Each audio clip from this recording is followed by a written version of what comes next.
It's Juvenile Friday at the Breeders' Cup, and I have a special guest. Let's cap the card. Hi, everyone. Matthew DeSantis here with NYRA Bets, and welcome to this episode of Capping the Card, where my very special guest and colleague Kaylie, Shapiro, and I are going to go through all 5 Breeders' Cup Juvenile races on Friday at Del Mar. We're going to give you our top pick and our top value play. Kaylie, it is an exciting time of year, and I just want to say thank you for coming and joining me on this episode of Capping the Card. Well, I want to say thank you for having me on. Of course. I mean, I'm really happy to be out here in Del Mar. First time here, first time going to the Breeders' Cup in California, and even being at a track in California, period. So pretty excited for that, and pretty honored to be your guest for both these Capping the Cards. Yeah, it's going to be a lot of fun. We're going to have another episode that is explicitly focused on the Friday card, or Saturday card, I should say, as well, and the 9 Breeders' Cup races there. But this one's just on the 5 juvenile races. So the Juvenile Turf Sprint, the Juvenile Fillies, the Juvenile Fillies Turf, the Juvenile, and the Juvenile Turf. So those are the 5 we're going to go through. We're going to give you our top pick, and we're going to give you our top value play. Now, a top pick should be pretty self-explanatory. A top value play, that usually is a horse we think is going to outrun their odds. Maybe a horse that is 10, 15, 20 to 1 on the morning line that we think can run up into an exacta, trifecta sort of a thing. Other times it's going to be a horse that is 6 to 1, 8 to 1, that sort of range. And we think, hey, that's a horse that could really be a good win bet potentially, and include in that late pick 5 sequence. So listen, no matter how you take it, make sure to play on NYRA Bets. And the reason you want to play on NYRA Bets is because we have a great promotional code CUP25.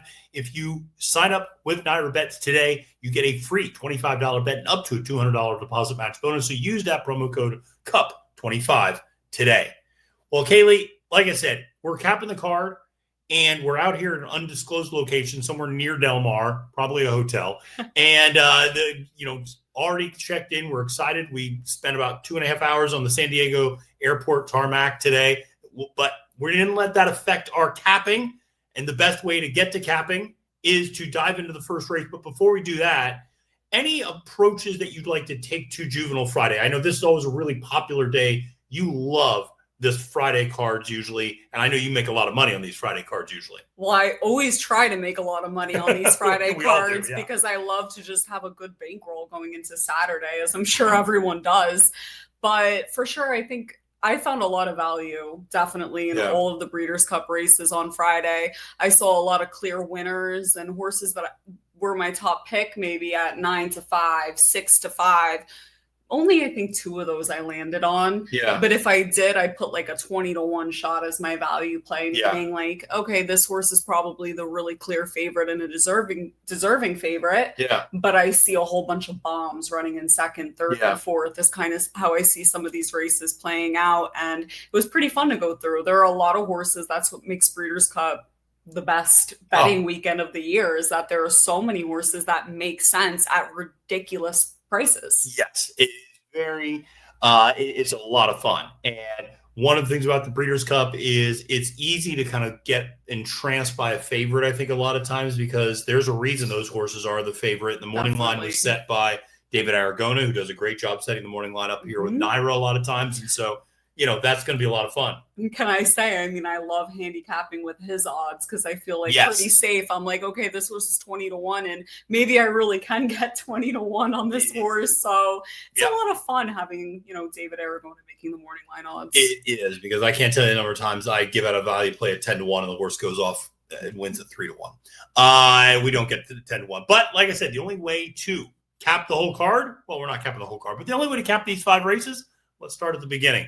That is going to be in the Juvenile Turf Sprint, which is a 5-furlong turf sprint here where the turf meets the surf at Del Mar. And Kaylie, this was a really tough race. You have a horse in the form of the number 9 True Love for Aidan O'Brien, who is your morning line favorite, a very tepid morning line favorite, which speaks to just how wide open this race is. Only 7 to 2. Neither of us went there. You're the guest, so I'll let you go first. And it's maybe appropriate that we're out in California, which used to have Governor Schwarzenegger. And so you landed on the governor. Governor Schwarzenegger's your top choice. I did. I landed on this horse here. I tried to beat him last time in the Indian Summer at Keeneland. I remember being in the paddock that day, actually. And I thought, Obliteration looked good. But when I saw this horse walk by, I was like, oh, no. You know what I mean? This horse is built like a bullet. On debut, he ran so fast. He was just caught by a horse that really benefited from how fast this horse was going. Yeah. And 5.5 furlongs. Last time out, he got the win. He had a pretty comfortable lead until Obliteration really crept up on him at the end. So I really like the cutback to 5 furlongs for this horse. He has the best speed in the race. There's no threats to his outside in terms of getting the position that he would want in this race. Obviously, top class connections. Pretty sure Wesley Ward actually holds the record in this race for most wins as well. And it's overwhelming, the amount of horses that he's won this race with. So for sure, I really like this horse here. 5-1 was really hard to deny. I don't have a true knock on the morning line favorite. No. But I just love the fact that I can get or possibly get 5-1 on a horse that's gone off as the heavy favorite in both of his starts and really delivered last time and impressed me physically as well. Absolutely. No, I couldn't agree more. And one of the things to keep in mind about the Euros that are coming over, particularly in these sprints, is that they generally have been running in a straight line. They don't deal with the left-hand turns like we do here. That's always something to maybe take into consideration. Just how do they handle that occasionally? Obviously, races are run very differently in straights as opposed to having that one turn. And we always see it when our horses go over to run at Royal Ascot a lot of times. They struggle in those kind of straight sprints that you see because they don't really, you don't get that chance of a breather sometimes. And so it's a little bit of a challenge. So listen, would True Love shock me if this horse won? Of course not. Very logical horse in a lot of ways, a Group 2 winner against the boys. And this is a filly, we should say. So there is maybe some gender battle here already off to the top of the card. Definitely, for sure. And you're going to see a lot of that throughout the Breeders' Cup, which is pretty exciting throughout the whole weekend. But I'd imagine the Euro horses coming over, it's more difficult to get position in sprints rather than, maybe the juvenile fields on the turf because you have more time to kind of get into position. And this, you need to lock in your position immediately, and they don't really dominate this race. No, this is the one race where Wesley in particular has done very, very well. And listen, Johnny Velasquez, excellent jockey at getting a horse out up front. Schwarzenegger, great early speed. He's a horse I'm absolutely including in that late pick 5 sequence. He's not my top pick, but listen, this is a horse I only want going 5 or 5.5 furlongs. I do not want him an inch over 5.5 furlongs, at least at this point in his career. And so I see where you're going with that. It makes a lot of sense. I think he is the speed of the speed. I ultimately went with, I really took a long look at the number 8 Havana Anna for Donica O'Brien, Aiden's son. I really like that horse a lot. I think that filly is very talented as well. 6-1 on the morning line. I think that horse is pretty serious in this spot. But I ultimately landed on a guy who's kind of taken over the mantle, at least up in New York, for Wesley Ward as being the top turf sprinter, trainer, which is Cy-Fair, the number 10 for trainer George Weaver with Irad Ortiz Jr. up on the mount. I'll share with you a little stat right now. Irad, along with his brother Jose and William Buick and Joel Rosario, they share the title for the most Breeders' Cup wins at Del Mar, 4 apiece. So Irad, I'm going to trust him in this spot. I like this horse last time out, did the 5 flat, and did it well and was able to win the Algonquin against the boys. Didn't even have the easiest trip necessarily, coming from well off the pace. And I think this one can sit a few different trips. I love the versatility. You saw in debut at Saratoga, could easily get up to the front end. Now showed that last time out in the Algonquin, can come from a little off the pace. The speed figures have been moving in the upward trajectory, actually has faster speed figures than Schwarzenegger. So I like Cy-Fair here. I think this one, and you look at Time Form US ratings, also very fast numbers there. So I like Cy-Fair at 6-1. Definitely. And I really, I took a long look at your top pick. Really, really long look.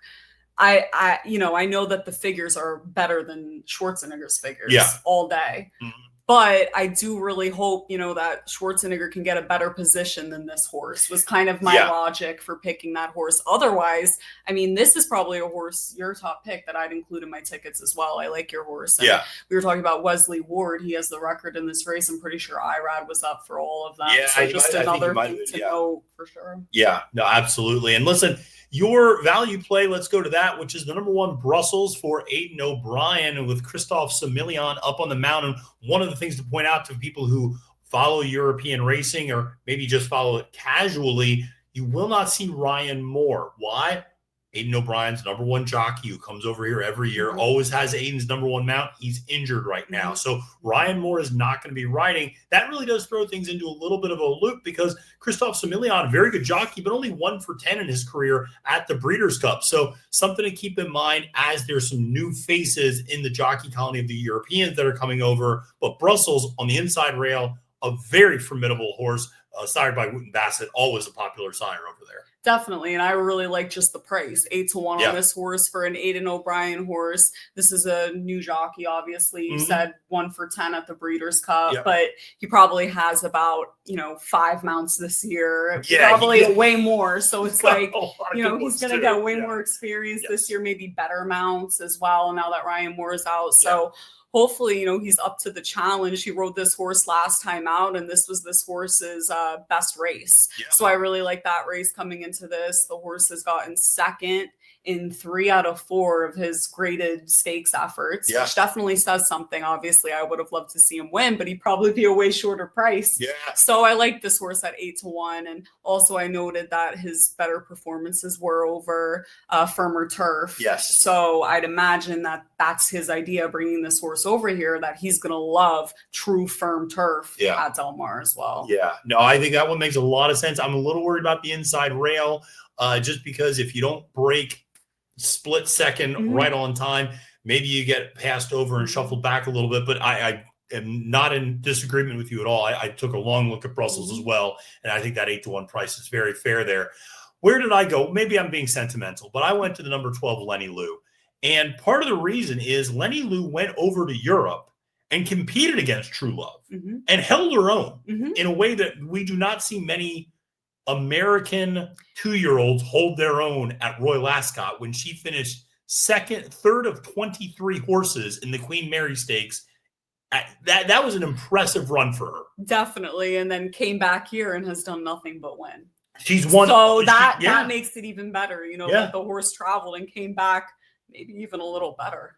She did. And, that's the thing is about her is she broke her maiden actually on dirt, a sloppy track at Keeneland going 4.5, then goes and wins the Royal Palm Juvenile Fillies, which was the invite to Royal Ascot down at Gulfstream Park with Louis Saez aboard. Louis Saez back aboard now, but her last 2 times out, she's actually won a restricted race over the dirt and then went back on the turf and popped that 85 buyer speed figure, which is one of the top buyers we see in the field, actually. And so from a pure figure standpoint, I thought 8-1, very honest price. Listen, I know, very modestly bred horse. Leinster's a first crop sire. Really, his first group of horses are just hitting the track as 2-year-olds this year.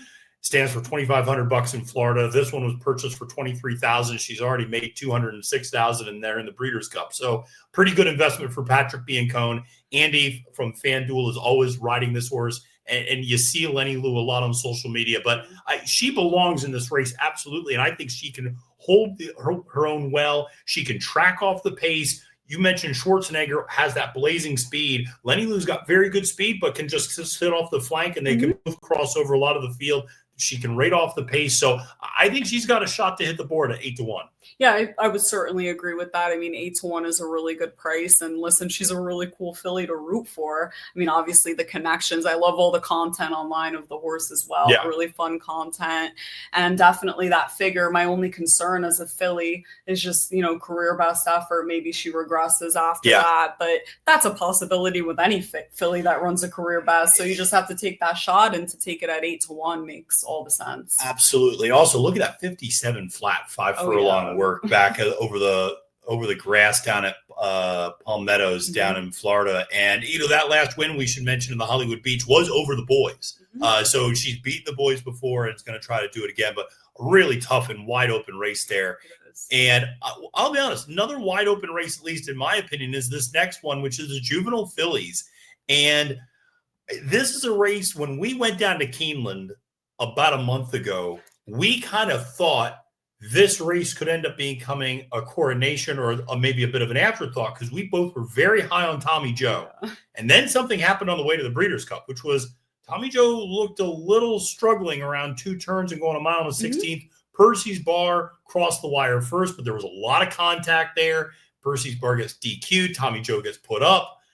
But Tommy Joe not coming into this race the way that we thought. And as a result, Bob Baffert's horse Explorer is your morning line favorite and ultimately your top choice here. This horse is really impressive. I definitely take a good look and watch her replays. She's a very physically impressive horse. She does things pretty easily. Of course, she's being urged at some points, but she's done things easier than any of the fillies here. And I know that she's your morning line favorite, but I'd imagine if I can get 5-2 or 3-1 even on her, that's a really good price that I take on a Bob Baffert filly. You know, he's won this race a couple of times. You don't really think about Bob Baffert with the best, 2-year-old fillies out there. No, he doesn't have any sort of record in this race. He hasn't won it even recently, even. Yeah, I think 2007, going back a bit. But I think this is a really quality filly. I really like her pedigree. She's a Blame filly out of a Bernardini mare, and certainly the figures make a lot of sense. I did like her performance last time out. She got an 83 there,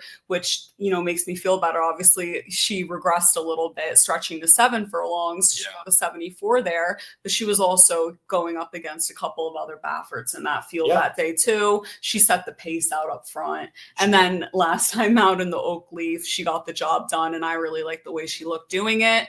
And I think she drew well in here as well, and, has Baffert's go-to guy aboard. I think she's a pretty solid top pick here. It's hard to poke holes at her, obviously. And she, she's a very, very nice horse. And the other thing is she showed she could rate a little bit last time. She sat third in the early going of that race in the Oak Leaf, going a mile and a 16th. And so that was critical. Obviously coming back to Del Mar now, where she ran her first 2 races where she broke her maiden, actually ran her career best by her speed figure, going 5.5 there as well. And listen, what's interesting is I'll give you another little jockey stat. Juan Hernandez, 0 for 21 at the Breeders' Cup, has never won a Breeders' Cup race, actually. Wow. Which is kind of surprising. And Jockeys Explorer, and you said Bob's number 1 guy, and he is, I think, most of the year. But Bob on big days will go to Flavian, Irad, Johnny V, Mike Smith. Juan sometimes ends up having to ride the second or third choice of Baffert sometimes in those races. And just something, just a factoid, nothing more than that. No, definitely. To keep in mind as we look at this. But, it's one of those things where I couldn't make myself pick Tommy Joe.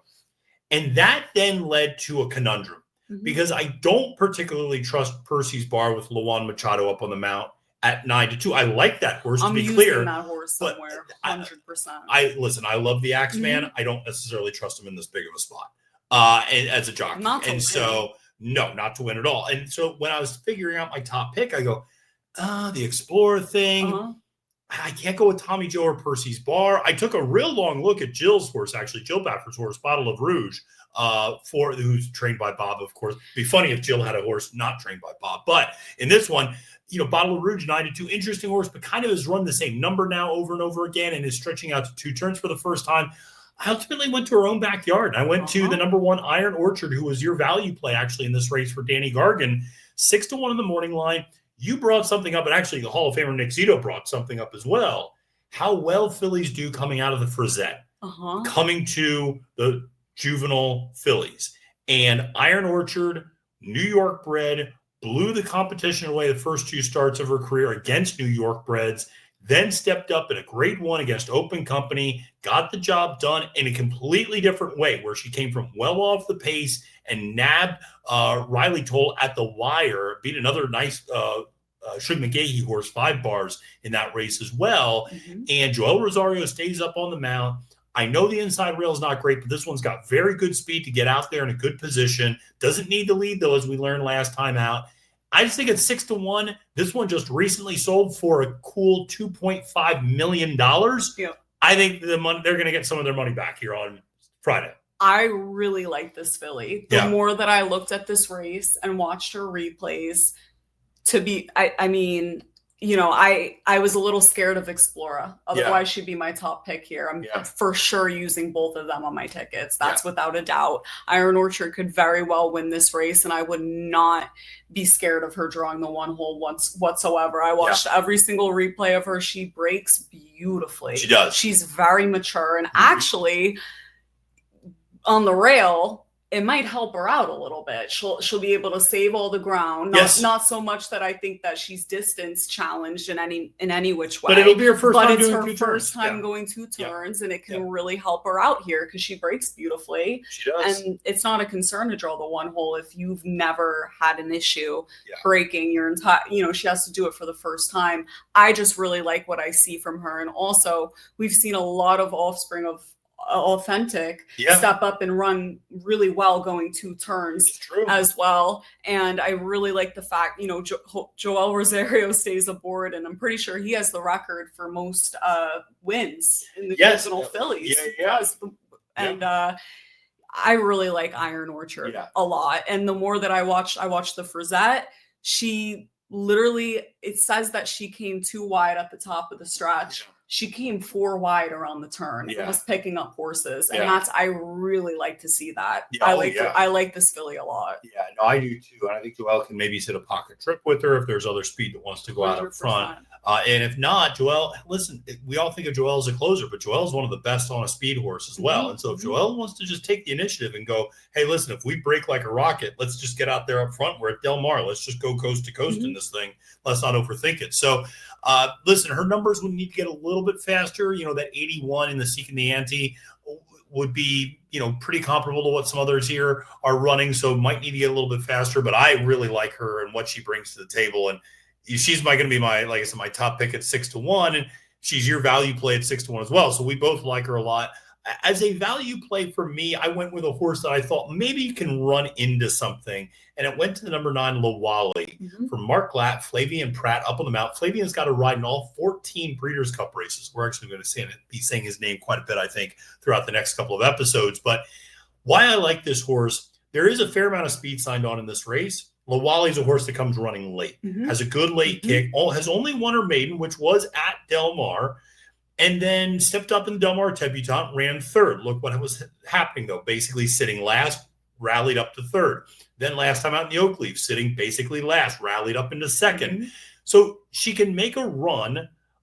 She needs to keep getting faster, but the figures keep getting better. And it was promising that her career best flyer speed figure came going 2 turns for the first time. Now we back that up. The filly's been training nice. She picks up Pratt.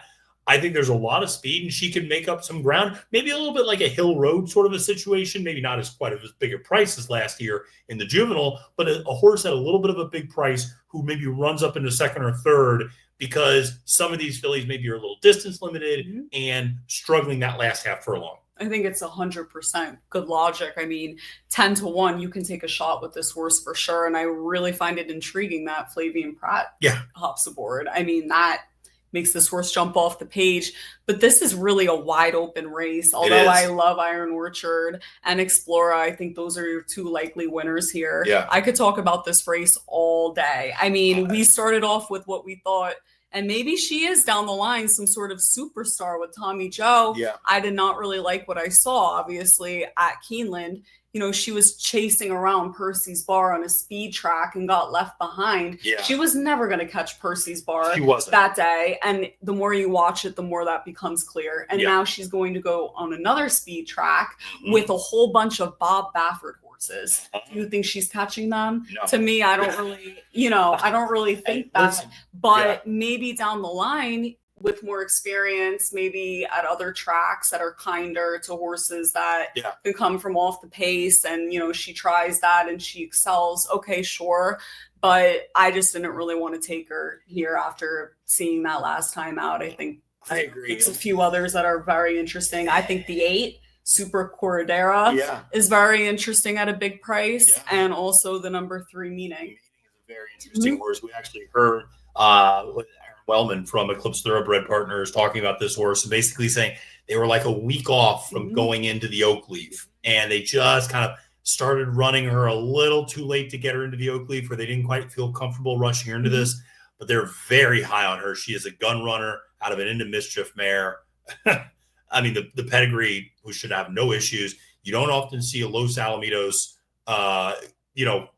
first time debut runner all of a sudden stepping up to a Breeders' Cup race. But, that 59 and change bullet that she put out there on October 24th certainly shows she's training well. And Meaning is another one I really took a long look at 15-1 that I thought was it would not shock me at all if she runs a huge race on Friday. And so another one to include. Pretty massive price. Yeah. Also, look who hops aboard, Jose Ortiz.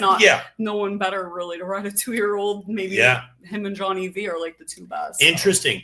It's another Eclipse Thoroughbred horse, jockeyed by Umberto Rispoli first time out. Now jockeyed by Jose Ortiz. Similar to journalism.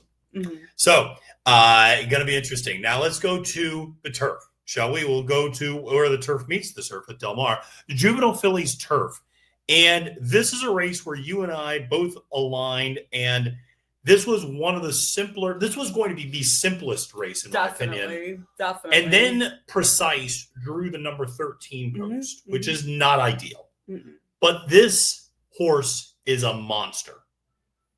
There's literally not one. She towers over the field. If you look at just look at the time form, look at all of their races. She towers over the field. And, I put a bomb as my value play because I'm hoping to make some money with maybe some bombs in second and third here, because I really think that, this filly is the real deal and she looks tough to beat. I mean, she's already a 2-time grade 1 winner, 3-time graded stakes winner. She's 2. Yeah, she's 2. And we just heard Aidan O'Brien the other day say she might be the most talented 2-year-old filly he's ever had.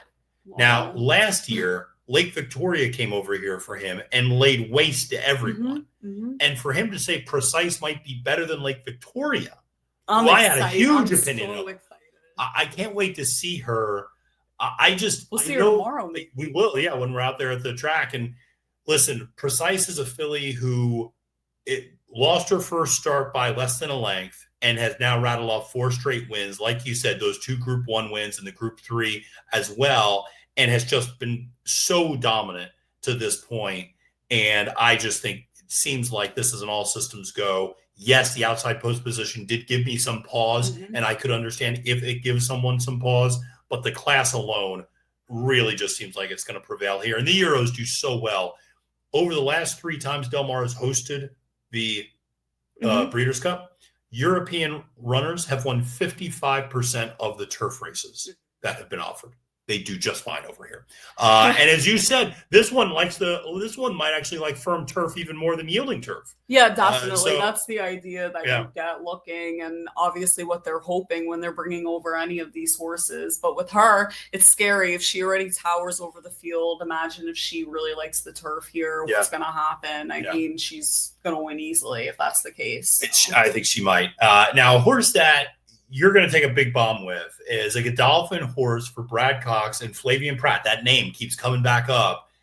This is one we got to see down at Keeneland. The speed figures don't jump off the page, but you're really high on the number 4 Infinite Sky. Definitely, and obviously a very slow, steady progression with this one. But there's literally no reason why a horse like this can't run second or third and take a big step up. I mean, Flavian Pratt jumps aboard for the first time ever. That definitely jumps off the page. I like the fact that I know this filly can get distance with no problem whatsoever. I mean, she debuted going a mile in his 16th. Okay, not her day. First time out, pretty tough. Sure. Cuts back to a mile. Breaks her maiden, and then last time out, she was in the grade 2 Jessamine at Keeneland, and she ran second, and she beat Time to Dream, who's 5-1, I'm pretty sure, and Time to Dream had the jump on Infinite Sky in that race, and Infinite Sky outkicked her. It's not like Time to Dream was, doing dirty work up front. Right. She had the jump. This horse outkicked her. And that, I see there's a decent amount of speed in here. You have that Brave Deb horse. You have the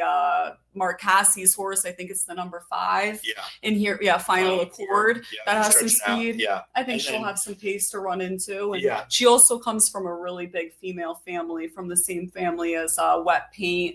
Obviously a really accomplished, classy filly, and a lot of horses in that family run well in the turf as well. So. Absolutely. No, I love the idea of the bomb there. I think that's something to absolutely consider. Our friend Ed DeRosa at Horse Racing Nation pointed something out the other day, which is horses that have run at any point at Kentucky Downs are 0 for 125 at the Breeders' Cup. Now, that's an incredible statistic. That's got to break one of these years. I think this year is going to be the year because of how many good horses went there. The purses that they were offering were ridiculous. Sure, it's a very interesting stat. Yeah. I mean, that doesn't mean that they haven't run second or third. Oh, exactly. They have. So, and also, and himself even said only 4 of those horses were favored. Oh. And meanwhile, 16 were actually over 49-1. So you got to take all of this. There, as Mark Twain said, there's 3 types of lies, damned lies, and statistics. You can make statistics say anything you want. And but it's interesting. It is interesting. Don't you agree, though, that this year could be the year maybe it changes just because of how many more good I mean, Bill Mott was shipping horses.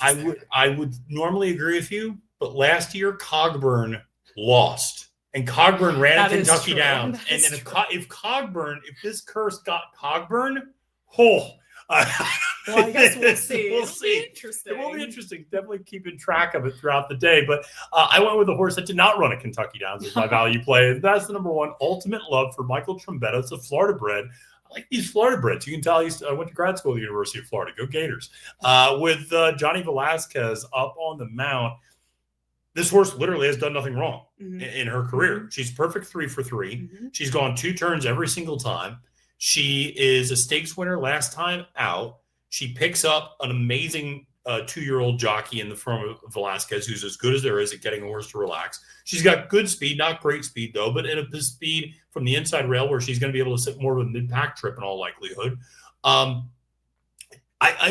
know she's run at smaller circuits, Colonial and Laurel. I get it. The level of competition has not been overwhelming for her. But I just think at 8-1 on the morning line, she's an interesting horse who's undefeated and who's run some nice buyer speed figures in terms of running those 80, 81 numbers. And yes, she's got to run against somebody better now. But you compare her to Final Accord at 70, pair of 79s, or you even go to Time to Dream. Her speed figures are significantly better than Time to Dream's, who's 5-1 on the morning line. So I know Time to Dream maybe has the class advantage in terms of running against better horses, but on the speed figures, I think the one here, I just think Ultimate Love is going to set a much more useful trip and not leave herself so much to do trying to have that massive kick turning for home. Absolutely. I mean, there's no knock on this horse. Like you said, perfect 3 for 3. And Johnny hops aboard as well. Johnny Villa. Yeah. And, from the 1 hole, you'd imagine that he's going to help her break just fine out of there. Yeah. And, she should sit a pretty nice trip. That's an interesting one. And look at figures. Yeah, pretty good figures. And look at the pedigree. Curling out of a Bernardini mare. Could I interest you in that? You think she's going to have a problem getting a mile and 16th? No. She's going to run for days. She's an interesting horse. And I like Live Oak Plantation as the ownership group. So listen, it's a race where I think Precise is going to be a single for a lot of people, but I think you get very creative underneath in this race. I'm sorry to note, but they are going a mile. Oh, a mile. Yes, I'm sorry. Yes, it's a mile. I always forget that because it is a mile. You're right. The graphic's wrong up here.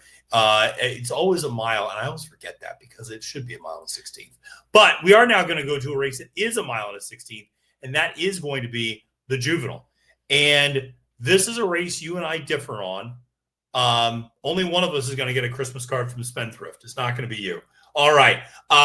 Your top pick? Let's go for it. You're going to the second choice. Who's going to paddle his way to the winner's circle? The number 7 Brant. No, I'll stay good with them. I mean, I love Ted Noffey and Tommy Joe. Like, please, and Ted Noffey is going to be on my ticket. And I know that you're not supposed to say that about a 4-5 favorite, but listen, if I'm playing a sequence and I want to stay in, and I'm picking the horses that I think are going to win, I'm not trying to beat this horse by any means. I just think 4-5 is my top pick in the Breeders' Cup Juvenile, where there's just anything could happen here. Sure. It's not so much, this horse has done literally nothing wrong. He's super consistent as well. Mm-hmm. His figures are great. Mm-hmm. Obviously, Brant got that 101 on debut and regressed to a 91 next time out. This horse hasn't regressed. Yeah. Not really. Yeah. Not really. Yeah. So obviously, Ted Noffey is going to be a really tough horse to beat, but I'm going to go with Brant here. Horse that has incredible speed. It's Bob Baffert and Flavien Prat. In this horse's backyard, he has 2 wins over this track. I don't know how Ted Noffey is going to handle it. I'm looking forward to seeing him on the track tomorrow for sure, and I don't have reason to believe that he wouldn't handle it, but I'm just saying this horse is in his backyard. Clearly a horse with very high expectations, and a lot of horses move weirdly. It's true. And win great races. Yeah. Vacoma is one of those horses. He moved terribly. Jack Christopher was a horse we talked about earlier today, actually, who was scratched from the Breeders' Cup because of basically how he moved in the mornings. And so, no, you absolutely see that. But this is, listen, the $3 million son of gun runner who dazzled in debut. My big question with this one, it will be his first time going 2 turns. That Del Mar Futurity was a 7 furlong race. Now we're going to go 2 turns for the first time. But he's a gun runner. You'd imagine he'll be able to handle it. And Baffert's really conditioning him well to get that distance. You can tell in the way that this horse has been working. And physically, you'd imagine that this horse has no problem getting the distance. And certainly with this pedigree, I mean, gun runner on top, Liam's map on the dam side, you'd imagine it's going to be no problem for this horse. And speed carries. And I really think that this horse has a pretty good shot to win. He might move weird all day long, but I think he has a pretty good shot to win this race. He absolutely does, because of what we saw last year with this Citizen Bull winning the Juvenile, Citizen Bull just got out up front, Gaming sat second, and they just went all the way around the track together. Nobody passed anybody other than Hill Road passing a bunch of horses late. And so, Brant fits that profile of a horse that is going to be able to get out there on the front end. Did show the ability to rate a little bit in that debut, going 5.5. One of the things was, I remember that last race, the Del Mar Futurity. I know we both were more impressed by Desert Gate in that race. We both liked to get Desert Gate. I was, and that horse would be my top pick in here. I think I probably would have gone in that direction too, in all likelihood.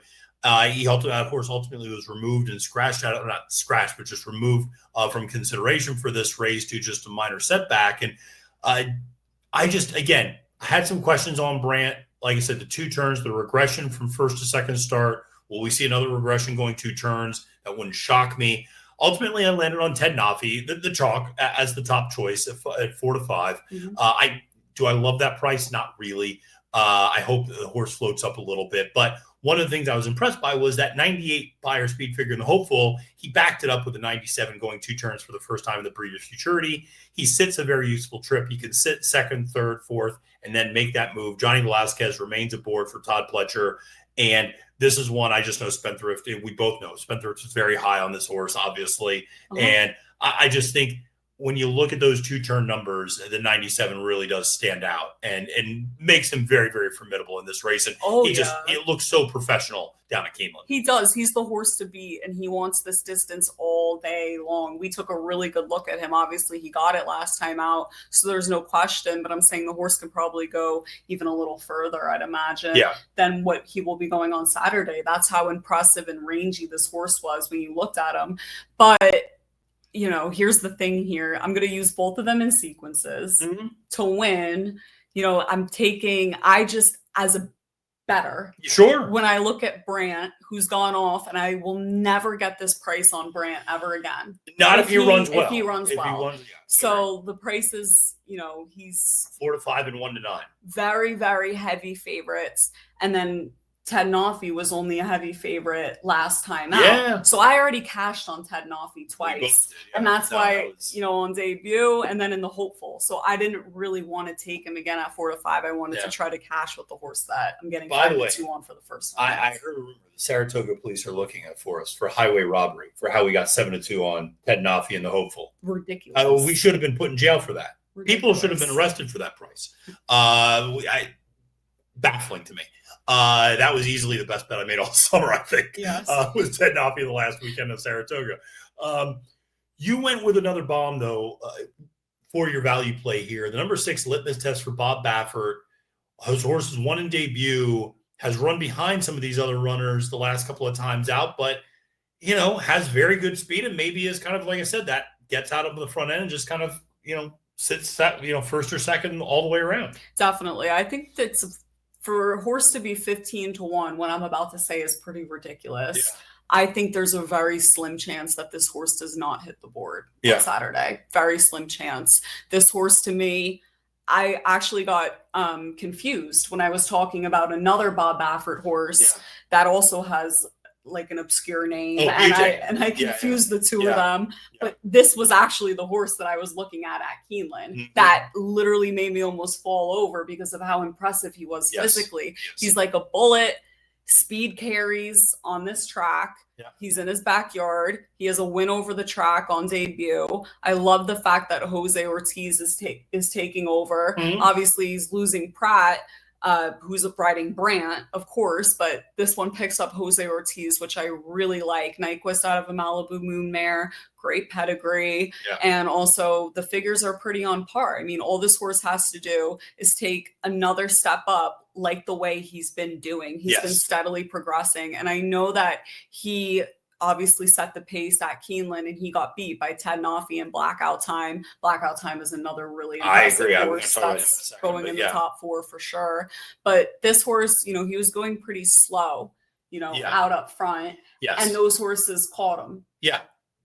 If he had gone, it was his first time going a mile and 60. Two turns. Two turns. If this horse, if it wasn't his first time and they knew he could get it, I'd imagine they had been more aggressive and maybe he wouldn't have been caught. Maybe opens up a little more. Opens up a little more. So I like, second time going 2 turns, great speed, good jockey takes over. 15-1. There's a lot to like. There is. Bob Baffert, he's won this race 6 times, so nothing wrong with that. And also, just let people know the number 5 Civil Liberty has scratched from the race, so that horse is not going to be in consideration. But 2 horses I really looked at were the number 1 Intrepido and the number 2 Blackout Time. Blackout Time, I think, is a very serious horse in this race for Kenny McPeak. I think this horse is, finished second to Ted Noffey and just couldn't quite get there in that Breeders' Futurity, but at 5-1 didn't quite fit my definition of a value play. And so I didn't include this one. He is in my top 4. If you go to NYRA Bets and read my write-up on This Week in Racing for this race, certainly you can read more about my opinions of Blackout Time and how highly I regard him in this particular spot. I went to a horse, Intrepido. And Intrepido is a horse that beat Desert Gate, who you and I both talked about how we like that horse a lot in the American Pharaoh, and did it with a really late burst and a late kick. Another horse that is progressing every single time out, much like Litmus Test, just keeps getting a little bit better, keeps getting a little bit faster. One of the things I remember writing about Intrepido for that American Pharaoh was he was one of only 2 horses in the race who had done 2 turns before. That really mattered because look what happened. He ended up catching them at late, shows that additional, ability just to handle the distance and be able to do well doing it. And again, if you can catch people at Santa Anita, that's not the easiest thing in the world to do. But he's won going 2 turns at Del Mar, so he's already handled the track and the configuration. Hector Barrios up on the mount and remains up on the mount, has been aboard both of his victories. I don't know. I think this horse is a little bit interesting. And you could go back and look at that maiden and go, well, he lost to Brant and Civil Liberties. Yeah, but he broke at the very back of the field going 5.5 furlongs. And you're just never going to win in those races. But it was encouraging that he passed a bunch of horses and finished 4th that day anyway. I just think maybe it's more of an underneath play. It would not shock me if this Jeff Mullins horse is part of that trifecta by the end of the day and when they cross the wire. I think at 8-1, this horse has a lot of ability. I don't disagree at all. He was one that I took a really long look at. Obviously, I landed on 4 others that are. But this horse fits a similar profile as my value play. They all fit similar profiles, especially these California horses you always have to take seriously, especially a horse that has a win over this track for sure. And I really liked his when he broke his maiden. I liked that race a lot of his, and he improved next time out in the American Pharaoh. And I remember you liked him that day. I did. I did like him that day. I liked Desert Gate and I liked Intrepido. Should have put Intrepido up top. Anyway, regrets. I've had a few. Let's go to the Juvenile Turf, and this one is also a mile, not a mile and a 16th, so pay no attention to what I say up here.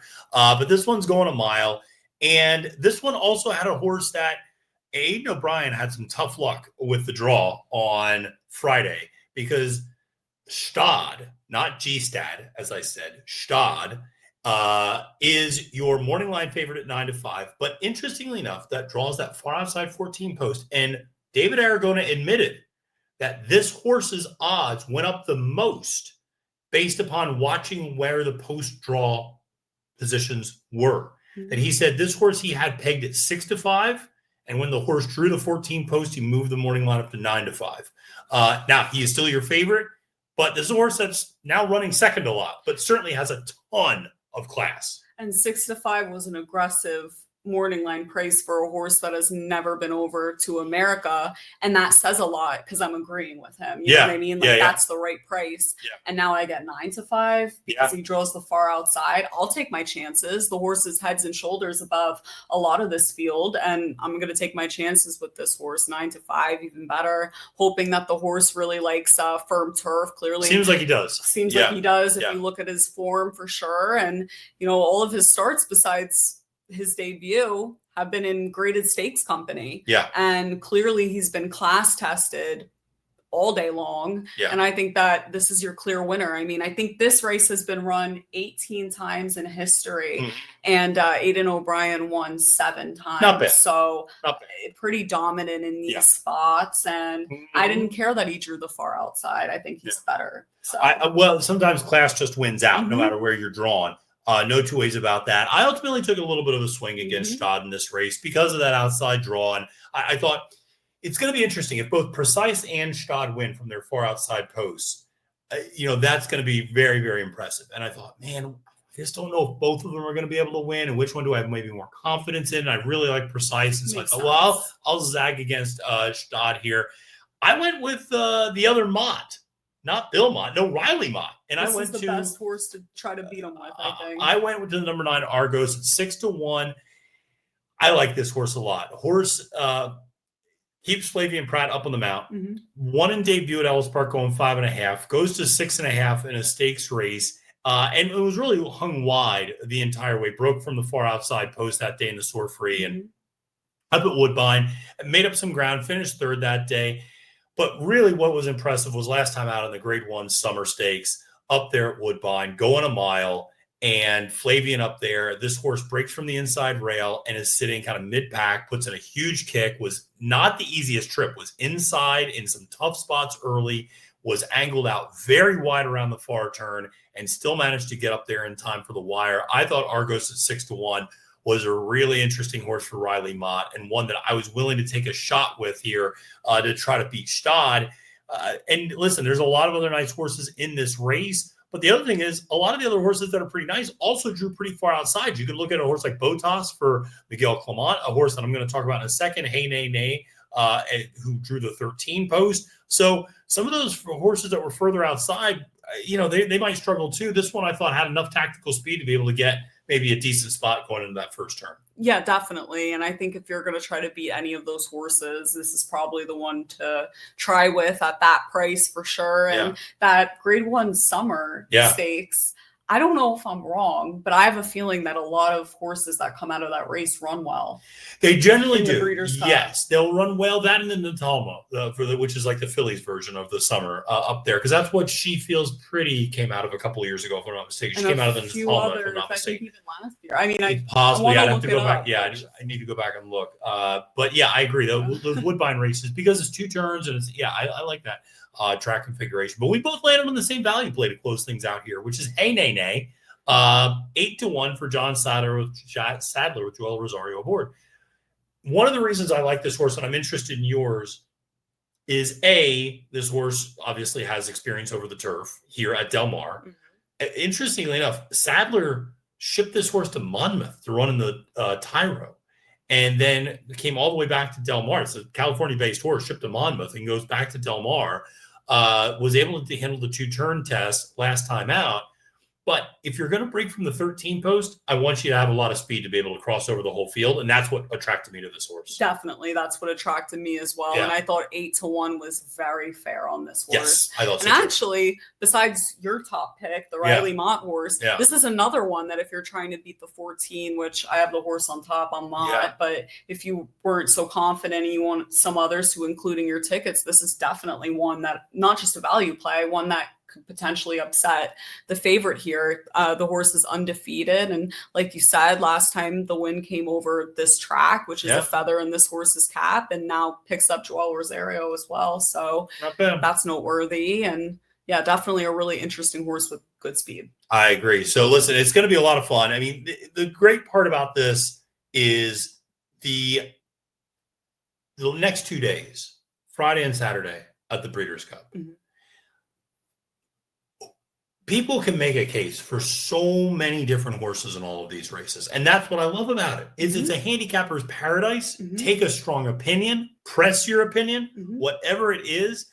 Take a stand, try to beat favorites as best you can, because these are the most loaded fields these horses have ever faced, especially on Juvenile Friday, because these are horses that are trying things for the first time in some instances, that are really, they were the big man in their own backyard. Now they're facing everybody else. You never know how that's going to go. Remember a couple of years ago, Fierceness, he didn't like the slop and the champagne. Then he comes and he absolutely freaks and wins the Juvenile.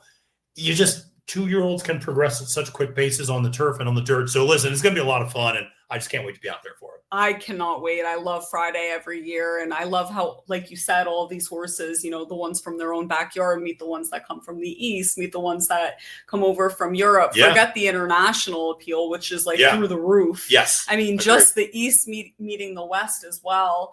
And, overseas, if they have any Derby Oaks horse quality. Absolutely. It's good to see them meet as 2-year-olds, because it really helps you kind of make early judgments about how they all stack up against each other. I love it too. Listen, well, the other thing I love is the NYRA Bets promo code CUP25. If you use it today, if you've yet to play on NYRA Bets, use the code CUP25. You get a free $25 bet and up to a $200 deposit match bonus. So make sure to use that promo code today. Kaylie, we're going to do this again tomorrow for the full Classic Day card, and we're going to handicap all 9 Breeders' Cup races on the Classic. So, folks, make sure to tune back into Capping the Card. But until next time, for Kaylie Shapiro, my name is Matthew DeSantis. Wishing you a great and profitable day at the races, and reminding you, friends, it's now post time.